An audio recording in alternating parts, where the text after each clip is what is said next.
My name is Kelly and welcome to my channel.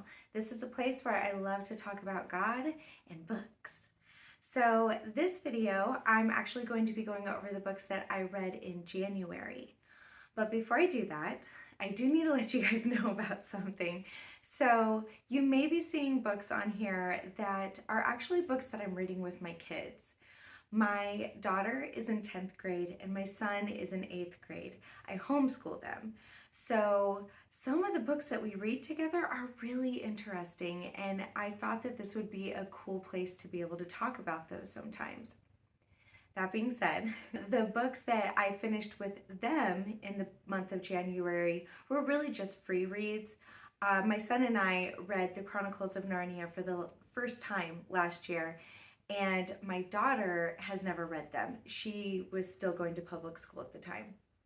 So since my son got to choose the free read for this term, he chose the Chronicles of Narnia so that she could read through them as well. So those are actually two of the books that I'm going to be talking about first. We finished The Horse and His Boy, which I like it. It's a bit disconnected from the rest of the series. It's not as endearing to me. It's about this boy named Shasta, and he meets a talking horse named Bree, and they go on an adventure to try to get back to Narnia from the land that they're in. You get to see some of the characters from other books in here as well, which is really cool. I do like the book. It just isn't as endearing to me as the rest of the series, like I said. So we finished that one, and then we read Prince Caspian, which I love this book. I love the book more than I love the movie, that's for sure. I feel like the movie did Peter dirty. So it's such a good series. This is a really good book. People talk about this book series all the time, and there's a lot of videos out there, so I'm not really going to dive into everything that goes on in these books, just because it's pretty well known and most people have at least seen the movie as well. To those who have only seen the movie, maybe check out the book, because I'm serious, the movie did Peter dirty. So those are the two books that I read with my kids in the month of January. I read one nonfiction book, and that was Celebrating Jesus in the Biblical Feasts by Dr. Richard Booker. So he takes a look at the feast in the Old Testament and looks at the significance of them and how they relate to Jesus and the life that he lived, and how he celebrated those feasts, and how we as Christians can also celebrate those days in a way that is honoring to Jesus. He's not saying that Christians have to celebrate those feasts, but it was an interesting read, and I thought it was kind of cool, and it gives you a new appreciation for those feasts that God set into place for the Israelites, and it also gives you some cool ideas on how, as Christians today, we can celebrate it. It wasn't until the end of the book that he really started to mention ways that we could celebrate it, which was kind of disappointing for me. I thought that there'd be more about that throughout the book. I don't entirely agree with all of the things that he said. However, that does not affect the point of the book, in which it's just saying, hey, let's see how Jesus correlates with all of these feasts and how we as Christians can celebrate it. I will say this: anytime you read any book that has any kind of teaching in it, particularly biblical teaching, please check it. Check it against scripture. Check it against scholarly resources. Don't believe something just because somebody told you that that's what the Bible said. Read it for yourself. Check the context. Don't believe something just because somebody says, oh, well, in history, this, and that. Do your own research. If you can't find that research on your own, go to somebody that you trust about it. That being said, this is not an unbiblical book. It's good. I gave it 4 stars. I would have just like to see more information about how we can celebrate some of these feasts, honoring them as Christians throughout the book instead of just a little snippet at the end. The next book I read was Death in the Air by Agatha Christie. 21 passengers were winging their way across the English Channel. In the rear of the cabin, a woman, her head lolling forward, seemed to be asleep, but she was dead. Madame Giselle, moneylender, blackmailer, woman with a past, had been murdered. And the crime had been committed in Monsieur Poirot's very presence by one of the occupants of the airplane. So it's a fun little book about trying to figure out who on this flight murdered this woman. And I love Agatha Christie books. I just really started diving into them last year. I love Hercule Poirot. I think that he is just such a funny guy to read. Unintentionally funny, but he's funny. I think that Death in the Air, or I believe in some places it's called Death in the Clouds, depending on what country you're in or what publisher printed the book at the time. But I think that that might so far be my favorite Poirot book. It was so funny, it was so good, and it really has you guessing up to the end.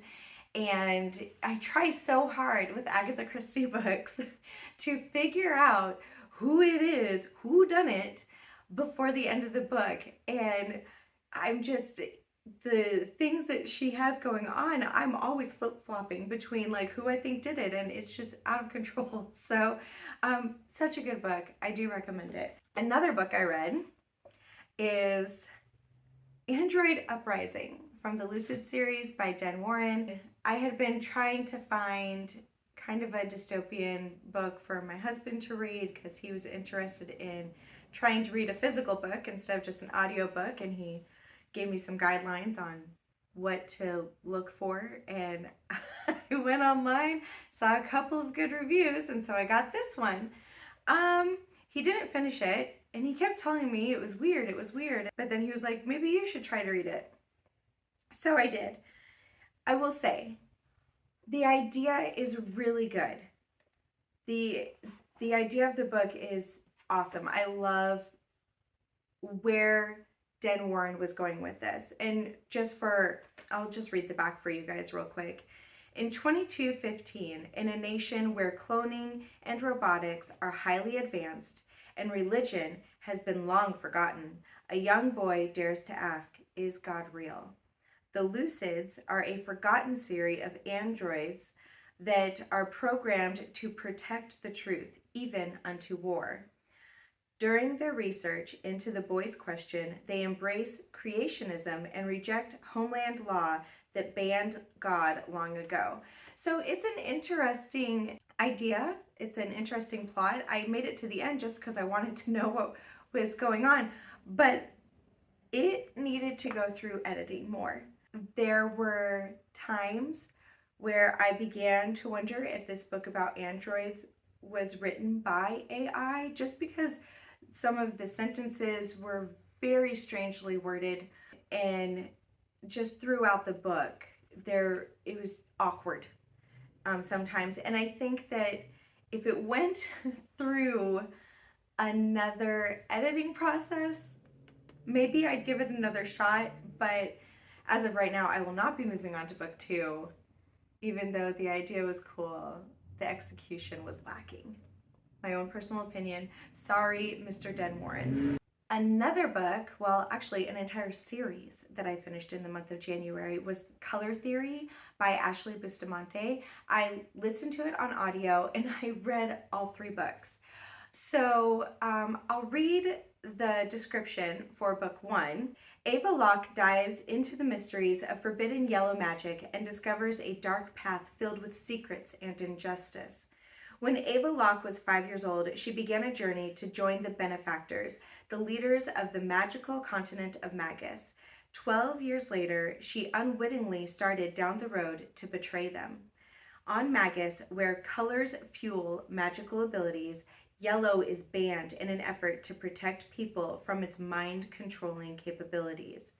When a rogue yellow magic user named Elm escapes imprisonment, Ava becomes innocently fascinated with his story.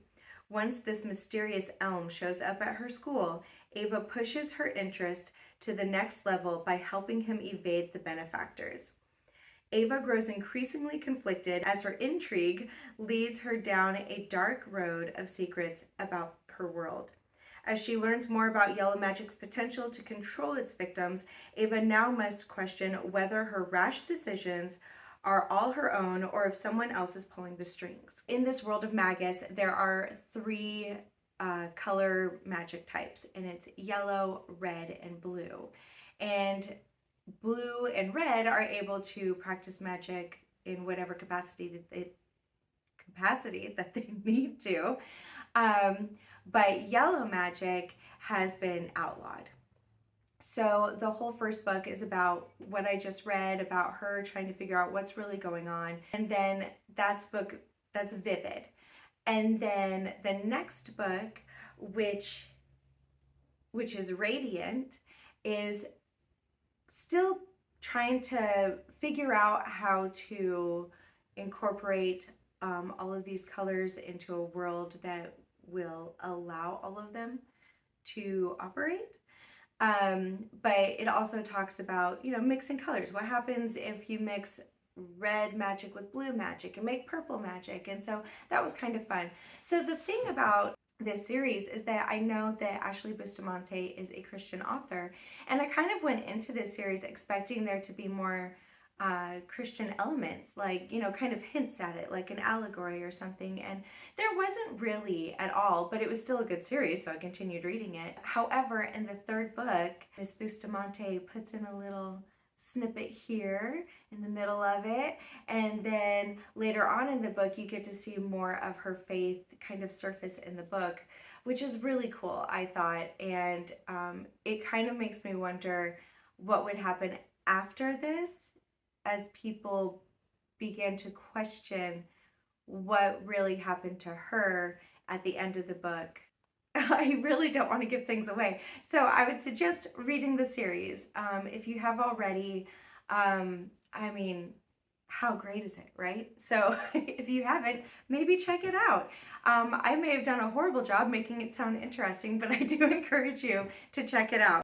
The next book I read in January was Between Stairs and Stardust. So it is a Christian historical fiction retelling of Cinderella with no magic. So I was intrigued. First of all, I love Cinderella. I love that despite the life that she led for so many years, she remained so positive, and that's something that's so beautiful to me.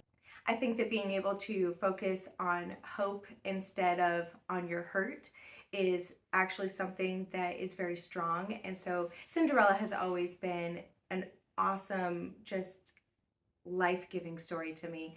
And so to read this retelling of it, I was very excited. It takes place in 1915, I believe, in near around Appalachia. An illustrator in hiding, a millionaire with a gardening fascination, and the possibility of a perfect fit for a happily ever after. Once upon a time, a young illustrator forced from her home in Boston must return to her Blue Ridge Mountains to escape a scandal. Certain that her dreams are on hold, Stella Emery doesn't expect to find a Prince Charming in the form of James Craven, a young man who works in the gardens of the famed Biltmore estate. Brought together unexpectedly, the two begin a tender friendship inspired by James's little sister and the story of Cinderella. But James isn't all he seems. As their friendship grows into a romance, the truth of James's millionaire status shakes Stella's confidence. When her past follows her to Asheville, Stella thinks her chance at romance with James is over. But will a Christmas masquerade and the remnants of a charm bracelet somehow provide the magic Stella needs to clear her name and claim her own happily ever after? It was such a good book, guys. It was so sweet, and usually I'm not into romance, but like I said, I love Cinderella. So it was such a sweet little story. I definitely recommend it. I thought it was adorable. It definitely had elements of trying to push past those hard things in life and focus on hope. And, everything turns out great in the end. So why not read it? It was great. The last book I want to talk about is A Crown of Chains by Erin Phillips. Becoming queen is not the end of a fairy tale, it is the beginning of a nightmare.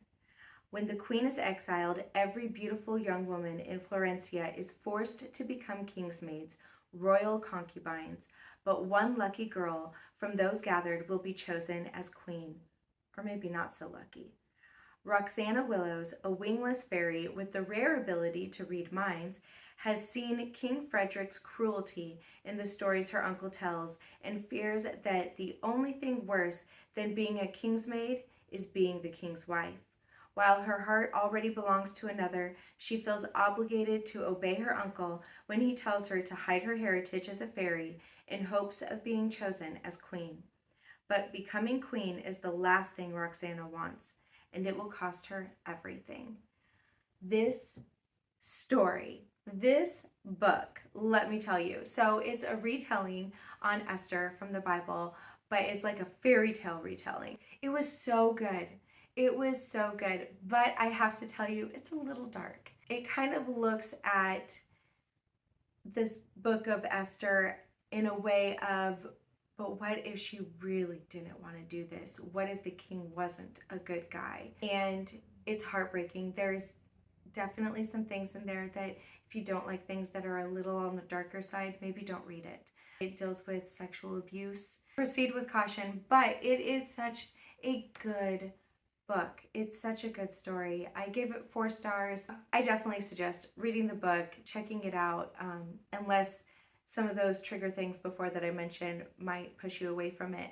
But I enjoyed it. Those are the 10 books that I read last month in January, and I do look forward to sharing more of these monthly reads with you guys and hearing what you guys think. If you have any suggestions on books, please send them my way. I would love to read them. I have a growing TBR at the moment, but still send me some suggestions of yours because I cannot wait to just keep adding to that and finding new books that maybe I never would have tried otherwise. Anyhow, thanks for joining me. I hope that you guys found something in here that you would like to try reading in the future. Otherwise, I'll see you guys next time.